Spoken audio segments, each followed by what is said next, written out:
Ассалаумағалейкум YouTube көрермендер, қалдарыңыз қалай, баптарыңыз қалай? Бүгінгі видеода мен сіздерге тауық көп жұмыртқа тусын десеңіз, не істеу керегін айтатын боламын.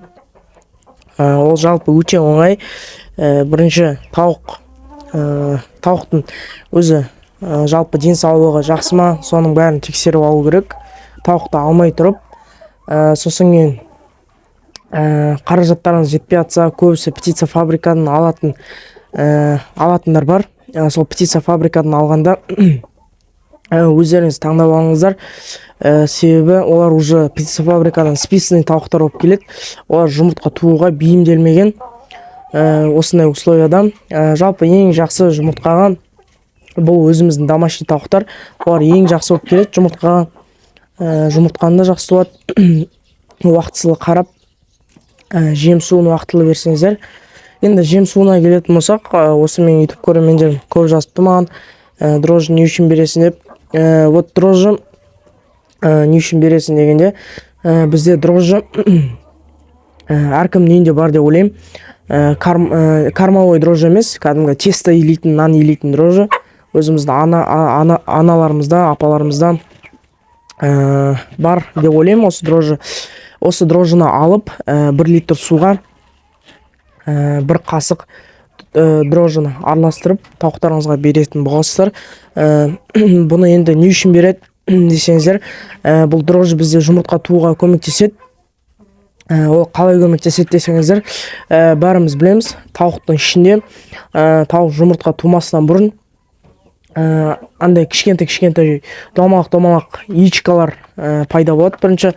Бірінші ұрпақтар пайда болады. Осы ұрпақтар домалақ қазір бейнеде шығады.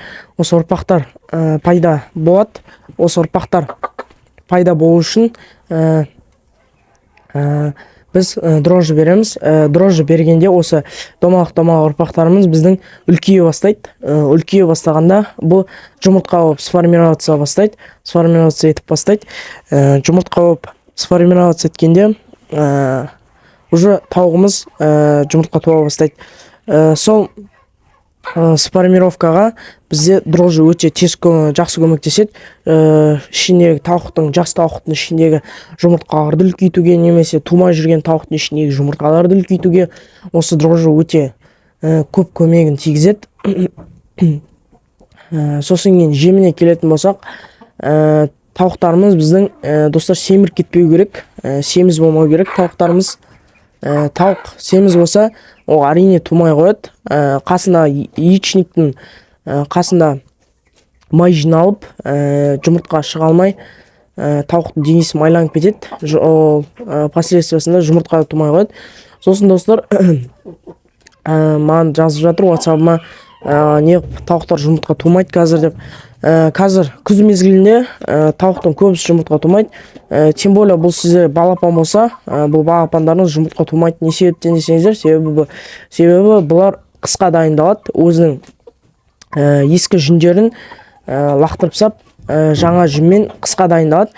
Қысқа бұлар линка дейді, түлдеу дейді, қазақша түлдеу, орысша линка дейді. Осы линкаға дайындалады түлдеуге. Себебі бұлар қыстан өздерін жылы ұстау үшін ескі жүндерін тастап, жаңа жүнге жалпы түлдейді. Сол себептен осы түлдеп отқан уақытта осы жүннің жаңадан шығуына бұларға энергия керек. Ол энергияны бұлар өздерінің денелерінен алады. Сол себептен түлдеп жатқанда тауықтың көбісі, балапанның көбісі, молоткалардың көбісі тумайды. Оған алаңдамай қойыңыздар. Түлдеп біткеннен кейін 10-15 20 күннен кейін бұлар уже өздерінің жұмыртқаларын беріп бастайтын болады. Енді самый важный факторлар бұл әрине су, жем және условия содержания.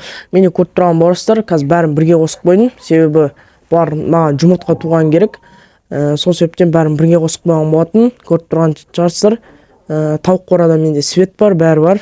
Жалпы балшықтанған, ешқандай шелмел жоқ.